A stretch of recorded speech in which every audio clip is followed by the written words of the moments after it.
IVS ఇప్పుడు DSC school assistant గణిత శాస్త్రం అండి. తెలుగు మరియు సంస్కృత అకాడమీ ఆంధ్రప్రదేశ్ వారు ప్రచురించినది. దీనిలో ట్రిగ్నామెట్రీ నుంచి కొన్ని ప్రాక్టీస్ సమ్స్ చేసుకుంటున్నాము. ఫస్ట్ tan A = 3/4 అయిన sin A విలువ. ఇది తెలుగు అకాడమీ బుక్ నుంచి వస్తున్నాయండి ఈ ప్రశ్నలు. చాలా చాలా ఇంపార్టెంట్. ప్రతి ప్రశ్నని ఇంపార్టెంట్ కాబట్టి జాగ్రత్తగా చూసుకోండి. ఆల్రెడీ ఈ మోడల్ మనం చేసాము ఇదివరకు. చూడండి ఒకసారి. sin A విలువ ఎంత? డయాగ్రామ్ వేసుకోవాలి. ABC. tan A మీన్స్ ఏకు ఎదుటి భుజము బై ఆసన్న భుజము. tan A విలువ మనం నిన్న ఫార్ములాస్ డిస్కస్ చేసుకున్నాం కదండి. దాని ప్రకారం తెలియని దాన్ని ఎక్స్ అనుకోవాలండి. కర్ణము స్క్వేర్ = భుజము స్క్వేర్ ప్లస్ భుజము స్క్వేర్ పైథాగరస్ థియరం నుంచి వస్తుంది. సో ఆ విధంగా చేసుకుంటే ఎక్స్ వాల్యూ 5. మనల్ని అడుగుతుంది sin A value. sin A means ఏకు ఎదుటి భుజము బై కర్ణము. ఎదుటి భుజం అంటే 3. కర్ణం ఎంత వచ్చిందండి? 5. 3/5. So answer is 3/5. Next one. P వద్ద లంబకోణం కలిగిన లంబకోణ త్రిభుజం PQRలో PQ 29 units, QR 21 units, angle PQR = θ అయిన cos² θ - sin² θ విలువ ఎంత? దీనికోసం మనం P దగ్గర లంబకోణం తీసుకొని ఒక త్రిభుజం గీసుకోవాలండి. సో ఇక్కడ QR = 29 యూనిట్స్, PQ = 21 యూనిట్స్ అని ఇచ్చారు. నెక్స్ట్ ఇక్కడ తెలియని భుజాన్ని ఎక్స్ అనుకోవాలి. యాంగిల్ PQR = θ అంటే Q దగ్గర θ తీసుకుంటాం. cos² θ - sin² θ ఒక వాల్యూ తెలియదు కదా. దీన్ని ఎలా కనుక్కుంటామండి? పైథాగరస్ ఫార్ములాస్ ప్రకారం కర్ణము స్క్వేర్ = భుజము స్క్వేర్ ప్లస్ భుజము స్క్వేర్. తెలియని దాన్ని కర్తగా చేసుకొని చేస్తే మనకి 20 వస్తుంది x value. cos² θ - sin² θ means cos θ.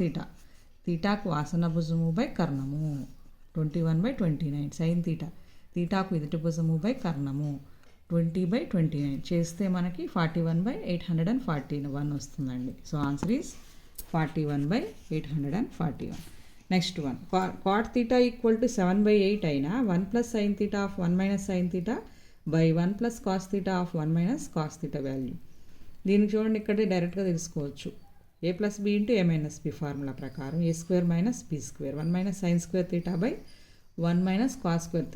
cos² θ by sin² θ అంటే cot² θ.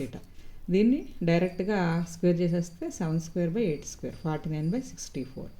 Answer is 49/64. ఈ విధంగా వస్తుందండి. Next 4th bit. Angle B = 90 degrees. Triangle ABCలో tan A = √3 అయినా cos A cos C minus sin A sin C విలువ. ఈ ఫార్ములా గుర్తు తెచ్చుకుందాం ఒకసారి. cos A cos C minus sin A sin C.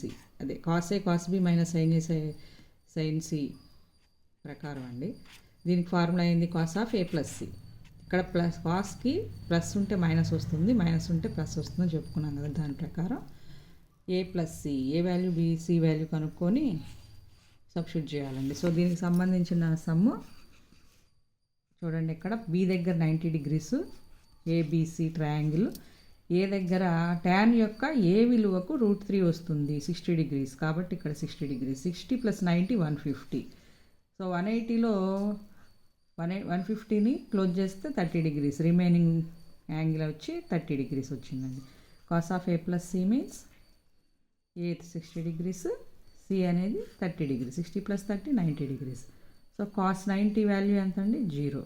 Value chart కూడా ఇంపార్టెంట్ అండి. Value chart రాందే మనం ఏ సమ్ము చేయలేము ట్రిగ్నామెట్రీలో.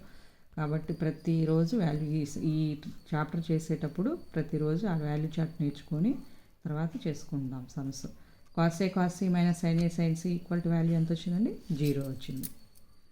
సో ఈ విధంగా చేసుకోవచ్చండి. Thank you.